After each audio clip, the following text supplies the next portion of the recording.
किसी को भी अगर आप कहते हैं अ डार्क हॉर्स, तो वो सामने वाला कैसे समझेगा अगर उसको नहीं पता है, या आप भी कैसे समझेंगे अगर आपको नहीं पता है अ डार्क हॉर्स मतलब क्या होगा।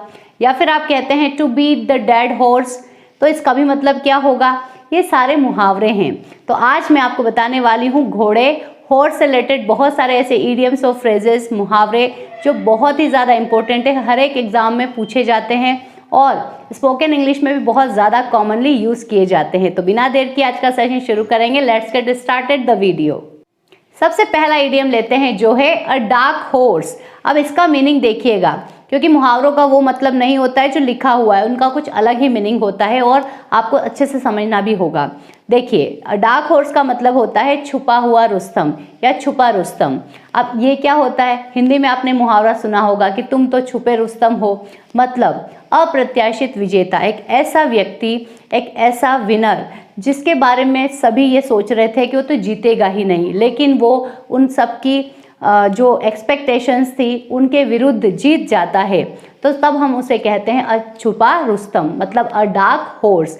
जैसे आप किसी को भी एग्जाम्पल के थ्रू कह सकते हैं वह तो छुपा रुस्तम है, तो आप कहेंगे he is a dark horse, he is a dark horse.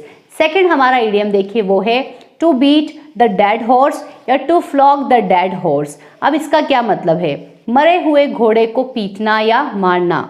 अब इसका ये मतलब तो नहीं होगा, इससे समझाया गया है कि हम अगर किसी भी मरे हुए घोड़े को पीटते हैं, मारते हैं, तो क्या वो चलेगा, दौड़ेगा? नहीं। आप कितना भी पीटिए, कितना भी मारिए, आपका जो प्रयास है, जो आपकी कोशिश है, वो व्यर्थ चली जाएगी, उसका कोई भी फायदा नहीं होगा। तो इसका मीनिंग यही है, व्यर्थ में कोशिश करना, किसी भी काम को, किसी भी चीज़ को आप कर रहे हैं लेकिन उससे आपको कोई परिणाम ना मिले, तब आप इस फ्रेज का, इस इडियम का यूज़ कर सकते हैं, to beat the dead horse या to flog the dead horse. Next हमारा इडियम है to put the cart before the horse. To put the cart before the horse. अब इसका मीनिंग बताने से पहले मैं आपको इसका समझा दूं कि आप कैसे लर्न करेंगे। To put the cart before the horse, cart मतलब होता है गाड़ी। जैसे जो हॉर्स होता है ना, आपने घोड़ा गाड़ी देखा होगा, तो हॉर्स के पीछे जो कार्ट लगती है वो गाड़ी।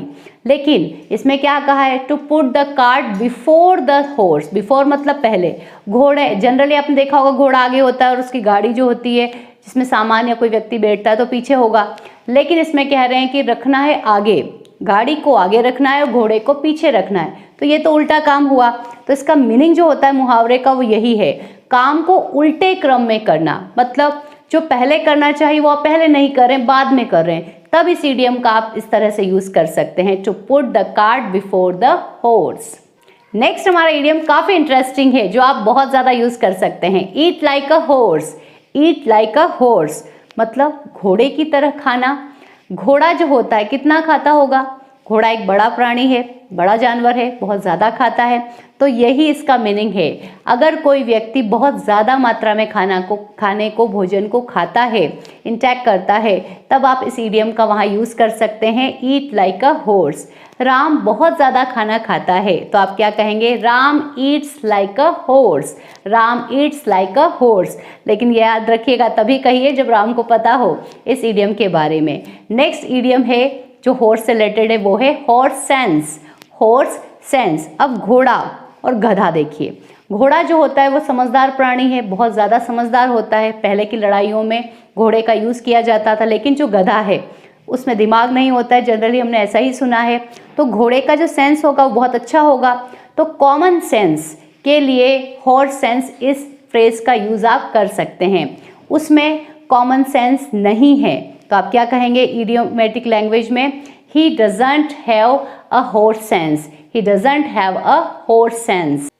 नेक्स्ट हमारा इडियम जो बहुत ज़्यादा कॉम्पिटिशन एग्जाम्स में पूछा जाता है और यूज़ किया जाता है वो है straight from the horses mouth. Straight from the horses mouth. अब इसका क्या मतलब है, इसका मतलब है विश्वसनीय सूत्रों से आपको कोई खबर अगर मिलती है, कोई सूचना अगर मिलती है, भरोसेमंद रिलायबल सोर्सेज से, सूत्रों से, तब आप इस इडियम का यूज़ करेंगे, टू स्ट्रेट या straight from the horses mouth. ठीक है, अब ये कैसे बना इसको हम समझते हैं ताकि आपको ये अच्छे से याद हो जाए। इडियम लर्न करना ही सबसे बड़ी बात होती है और आप समझ लेंगे, इसके अंदर थोड़ी सी स्टोरी मैं आपको बता दूंगी तो इजीली याद हो जाएगा।